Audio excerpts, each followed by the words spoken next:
Hi అండి, నా పేరు శ్రావణి. నేను ఒక డెంటిస్ట్ని. ఈరోజు నేను మ్యూకోమైకోసిస్ ఆర్ బ్లాక్ ఫంగస్ గురించి చెప్తాను. ఈ మధ్య ఇది ఎక్కువ వింటున్నాం మనం. చాలా మందికి మ్యూకోమైకోసిస్ వస్తుంది. టీవీలో పేపర్లో అంతా చూస్తున్నాము. అయితే ఇదేంటి, దీనికి మందులు ఉన్నాయా ఏంటి అనేది నేను ఎక్స్ప్లెయిన్ చేస్తాను. అయితే ఫస్ట్ ఆఫ్ ఆల్ ఇదేం చాలా కొత్త వ్యాధి అని అనుకొని భయపడొద్దండి. దీనికి ఆల్రెడీ క్లియర్గా ట్రీట్మెంట్ ప్రోటోకాల్స్ అవన్నీ ఎస్టాబ్లిష్డ్ ఉన్నాయి. అండ్ ఇది ఎప్పటి నుంచో ఉన్న వ్యాధి, ఇదేం కొత్తది కాదు. కాకపోతే ఇంతకుముందు చాలా రేర్ ఉండేది. ఇప్పుడు ఏమైందంటే ఈ పోస్ట్ కోవిడ్ కాంప్లికేషన్గా ఇది వస్తుంది కోవిడ్ ట్రీట్మెంట్ తర్వాత. దానికి రీజన్ కూడా నేను ఎక్స్ప్లెయిన్ చేస్తాను. అయితే మనము కోవిడ్ ట్రీట్మెంట్లో కొన్ని మందులు వాడతాం, స్టెరాయిడ్స్ అని, ఇమ్యూనోమాడ్యులేటర్స్ అని. సో దానివల్ల మన ఒంట్లో రోగనిరోధక శక్తి అనేది చాలా తగ్గిపోతుంది. సో తగ్గిపోయినప్పుడు ఏంటంటే ఏదైనా ఇన్ఫెక్షన్స్ చాలా ఈజీగా అటాక్ అవుతాయి. దానికి తోడు ఇంకా షుగర్ ఇట్లాంటివి ఉంటే ఇంకా చాలా తొందరగా వస్తాయి. సో అట్లాంటి ఒక వల్నరబుల్ సిచ్యువేషన్ని చూసుకొని ఈ ఫంగస్ అనేది మన బాడీలోకి ఎంటర్ అయ్యి ఈ డిసీజ్ కాజ్ చేస్తుంది. అయితే చాలామందికి వచ్చే డౌట్ ఏంటంటే, ఇప్పుడు దీనికి ఇంత ప్రాబ్లం వస్తున్నప్పుడు ఈ స్టెరాయిడ్స్, ఇమ్యూనోమాడ్యులేటర్స్ ఎందుకు వాడుతున్నారు డాక్టర్స్? ఇవి వాడడం ఆపేస్తే అయిపోతుంది కదా, ఇట్లాంటివి ఎందుకు డిసీజెస్ వస్తాయి అని. సో ఒకటి మీరు అర్థం చేసుకోవాల్సింది ఏంటంటే, ఏ మందుకైనా ఏ మెడిసిన్కైనా సైడ్ ఎఫెక్ట్స్ ఉంటాయి, బెనిఫిట్స్ ఉంటాయి, ప్రతిదానికి అంతే. కాకపోతే ఆ నిమిషంలో ఆ పేషెంట్కి ఉన్న మెడికల్ కండిషన్స్కి, ఆ పేషెంట్కి ఉన్న డిసీజ్కి మనం ఈ మందు ఇస్తే జరిగే లాభాలు ఎక్కువ, నష్టాలు ఎక్కువ అనేది డాక్టర్స్ ఒక అంచనా వేసుకొని, అప్పుడు నష్టాల కంటే లాభాలు చాలా ఎక్కువ ఉన్నప్పుడు మాత్రమే ఏదైనా మందుని ఇస్తారు. సో ఈ కోవిడ్ సిచ్యువేషన్లో ఈ స్టెరాయిడ్స్ అనేవి ఒక లైఫ్ సేవింగ్ డ్రగ్స్ లాగా అయిపోయినాయి మనకి. ఆ టైంలో పేషెంట్ని బ్రతికించడానికి ఇవన్నీ ఇవ్వాల్సి వస్తుంది. నాట్ ఓన్లీ స్టెరాయిడ్స్, ఇమ్యూనోమాడ్యులేటర్స్, ఈ సైటోకైన్ స్టార్మ్స్ అని అవన్నీ వింటున్నాం కదా. సో ఇమ్యూనోమాడ్యులేటర్స్ అంటే ఈ టోక్లిజుమాబ్, ఇంకా బారిసిటినిబ్ ఇట్లాంటివి. సో ఇవన్నీ కూడా ఇవ్వాల్సి వస్తుంది. ఆ సిచ్యువేషన్లో పేషెంట్ ప్రాణాలు కాపాడడానికి ఇవ్వాల్సి వస్తుంది. బట్ దానికి long term and short term side effects ఉంటాయి. So as one of those side effects ఈ మ్యూకోమైకోసిస్ అనేది వస్తుంది. అయితే ఇది అందరికీ వస్తుందా అంటే అట్లా కూడా ఏం రావట్లేదు, అందరికీ ఏం వస్తలేదు. ఓన్లీ ట్రీట్మెంట్ తీసుకున్న వాళ్ళలో, అది కూడా high dose of steroids and oxygen support మీద చాలా రోజులు ఉన్న వాళ్ళకి మాత్రమే ఇది. అందులో కూడా మళ్ళీ అందరికీ కాదు, అన్కంట్రోల్ డయాబెటీస్ ఉన్న వాళ్ళకి అండ్ ఇమ్యూన్ సిస్టమ్ కొంచెం బాగా వీక్ అయిన వాళ్ళకి మాత్రమే వస్తుంది. సో ఇది వచ్చే శాతం చాలా తక్కువే. కానీ వచ్చినప్పుడు ఏం చేయాలి, రాకుండా ఎట్లా చూసుకోవాలి అనేది నేను కొంచెం ఎక్స్ప్లెయిన్ చేస్తానండి. సో ఈ మ్యూకోమైకోసిస్ అనేది ఫస్ట్ ఆఫ్ ఆల్ 2-3 రకాలు ఉంటాయండి. ఇది రైనోసెరెబ్రల్ ఆర్బిటల్ మ్యూకోమైకోసిస్ అని ఒకటి ఉంటుంది. అంటే ఏంటంటే మన ముక్కు లోపల రంధ్రాలని, ఇంకా కంటిని, బ్రెయిన్ని ఎఫెక్ట్ చేసేది అనమాట. సో ఈ టైప్ ఆఫ్ డిసీజ్ ఏంటి అంటే, మనకి పుర లోపల సైనసెస్ అని ఉంటాయి. అవేంటంటే రంధ్రాలు. ఆ రంధ్రాలు దేనికి యూజ్ అవుతాయంటే, మనకి స్కల్ వెయిట్ని తగ్గించడానికి, బరువు తగ్గించడానికి, లైటన్ చేయడానికి. ఇంకొకటి మన ముక్కు రంధ్రాలని, లోపల శ్వాసకోశాన్ని కొంచెం తేమగా ఉంచడానికి ఉపయోగపడతాయి. అయితే ఈ మ్యూకోమైకోసిస్ డిసీజ్లో ఏమవుతుందంటే, ఫంగస్ అనేది అటాక్ అవ్వడం వల్ల ఈ తేమ అనేది ఉండదు, తగ్గిపోయి ముక్కు దిబ్బడలాగా నోస్ స్టఫీనెస్ అనేది ఇట్లా మొత్తం నోస్లో ఏదో స్టఫ్ చేసినట్టు చాలా కంజెషన్ వస్తుంది, నేజల్ కంజెషన్. సో దానివల్ల శ్వాస తీసుకోవడం ఇబ్బంది అవుతుంది. ఒక్కొక్కసారి డిశ్చార్జ్ కూడా వస్తుంది. ఆ డిశ్చార్జ్ అనేది black colour, brown colour or bloody discharge ఏదైనా అయి ఉండొచ్చు. సో ఇది ఒక సిమ్టమ్ అండి. అండ్ ఆర్బిటల్ సిమ్టమ్స్కి వచ్చేసి కన్ను బాగా వాయడం అండ్ కన్ను నొప్పిగా ఉండడం, ఇవన్నీ ఉంటాయి. అండ్ బ్లర్డ్ విజన్ అంటే మనకి మసకగా కనిపించడం అండ్ రెండుగా కనిపించడం, డబుల్ విజన్, ఈ సిమ్టమ్స్ ఉంటాయి. And facial pain half of the A side అయితే ఎఫెక్ట్ అయిందో ఆర్ బోత్ సైడ్స్ ఎఫెక్ట్ అయితే both sides facial pain and swelling వస్తుంది అండ్ నమ్నెస్ అంటే కొంచెం స్పర్శ అనేది తగ్గుతుంది. సో ఇవన్నీ సిమ్టమ్స్ ఉంటాయండి. అయితే సైనసెస్ ఈ లోపల ఉన్న రంధ్రాలకి బ్రెయిన్తో కనెక్టివిటీ ఉంటుంది. సో మనము సిమ్టమ్స్ని గుర్తించడం ఆలస్యం చేసినా, ట్రీట్మెంట్ లేట్ అయినా కానీ ఇది బ్రెయిన్కి స్ప్రెడ్ అయ్యే అవకాశం ఉంటుంది. అండ్ ఇక్కడ మ్యాక్సిలరీ సైనసెస్ అని ఉంటాయి.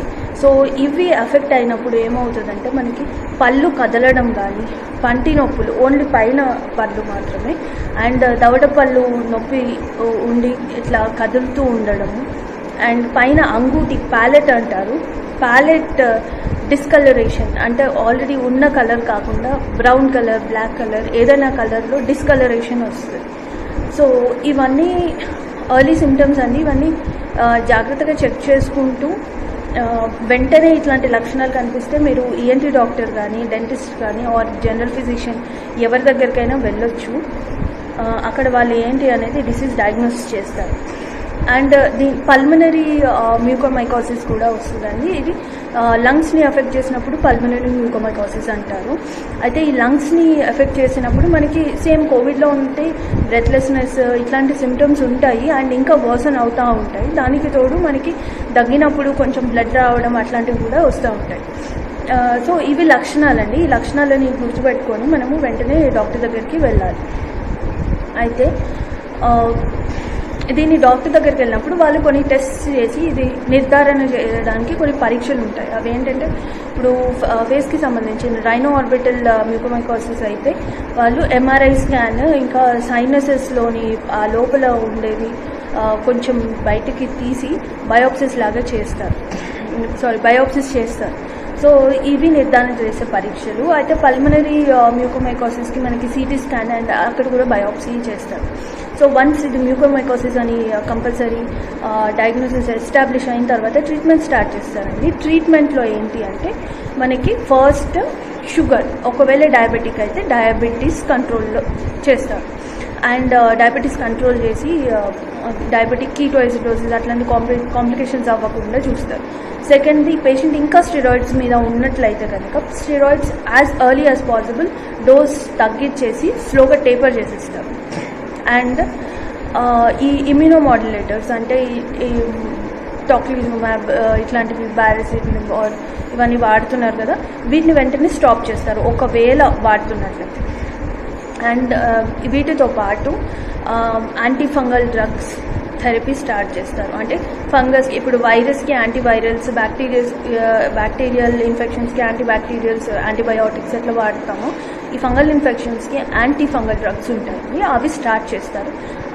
అండ్ అవి స్టార్ట్ చేస్తూనే మనకి ఆల్రెడీ బాగా ఇన్ఫెక్ట్ అయిన బాడీ పార్ట్స్ ఏమైనా ఉంటే, సే ఫర్ ఎగ్జాంపుల్ పళ్ళు బాగా ఇన్ఫెక్ట్ అయింది, లేదా మ్యాగ్జిలా అయి పైన అంగూటి బాగా ఇన్ఫెక్ట్ అయింది, ఆర్ లోపల సైనసెస్ బాగా ఇన్ఫెక్ట్ అయినాయి, ఆర్ ఈ కళ్ళు బాగా ఇన్ఫెక్ట్ అయినాయి అట్లా అనుకుంటే దాన్ని సర్జికల్గా రిమూవ్ చేస్తాం. ఎందుకంటే ఫిజికల్గా అక్కడ మనకు ఫంగస్ ఉన్నప్పుడు అది తీయకుండా మనం ఎన్ని మందులు లోపలికి వేసినా కానీ అది తగ్గదు.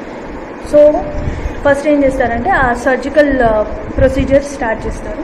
అండ్ సైడ్ బై సైడ్ మనకి ఈ యాంటీఫంగల్ డ్రగ్ థెరపీ కూడా స్టార్ట్ చేస్తారు.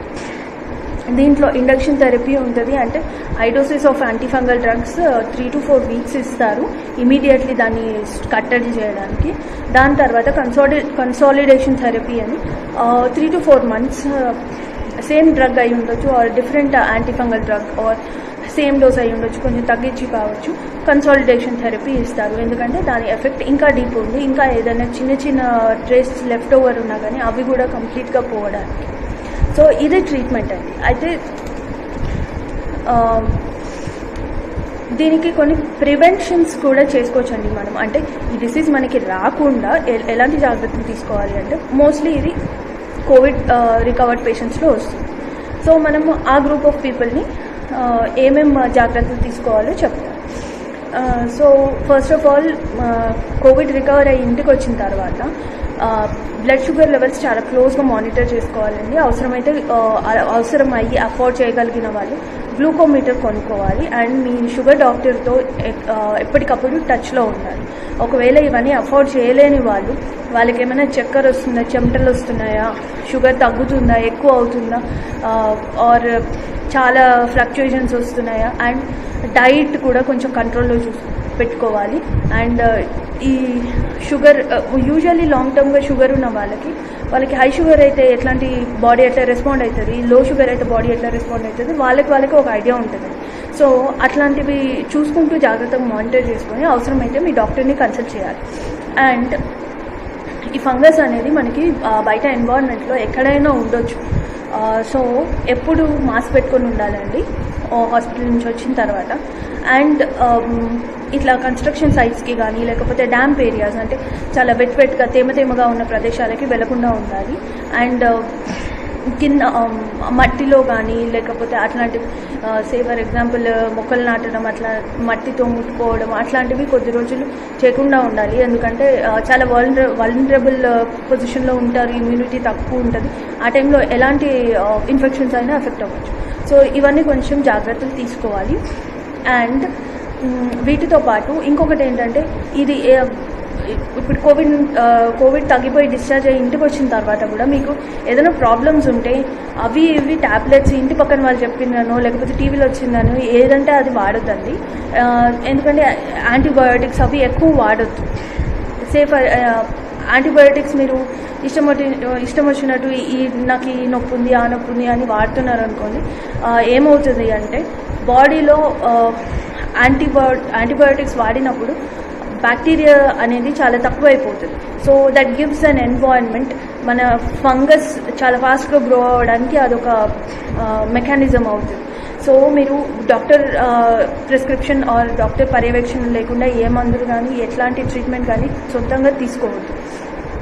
సో ఇట్లాంటి జాగ్రత్తలు మీరు తీసుకుంటే కనుక ఈ మ్యూకోమైకోసిస్ అనేది పెద్ద విషయమేం కాదు. ఇంకొకటి, మ్యూకోమైకోసిస్ అనేది ఇంట్లో ఒకరికి ఉంటే వేరే వాళ్ళకి ట్రాన్స్మిట్ అవ్వదండి. ఇది నాన్ కాంటేజియస్ డిసీజ్. సో దాని గురించి భయపడాల్సిన అవసరం ఏం లేదు. అండ్ మ్యూకోమైకోసిస్ కోసం అని మనం ప్రొఫైలాక్టిక్గా అంటే ముందే ఇది రాకుండా మనం యాంటీఫంగల్ డ్రగ్స్ ఏమైనా యూజ్ చేయొచ్చా అని కూడా కొంతమందికి డౌట్స్ ఉన్నాయి. సో అట్లాంటివి మాత్రం చేయొద్దండి, అది అస్సలు అవసరం లేదు. And it's not recommended at all. So మీరు ఏదైనా ఒక్కటి బాటమ్ లైన్ ఏంటంటే డాక్టర్ చెప్పిన మందులనే వాడాలి, సొంతంగా ఏం వాడద్దు. అండ్ ఇది వెరీ మచ్ ట్రీటబుల్ డిసీజ్. దీని గురించి భయపడాల్సింది అవసరం లేదు. చెప్పిన జాగ్రత్తలు తీసుకొని లక్షణాలు కనిపించిన వెంటనే డాక్టర్ దగ్గరికి వెళ్తే సరిపోతుంది. Thank you.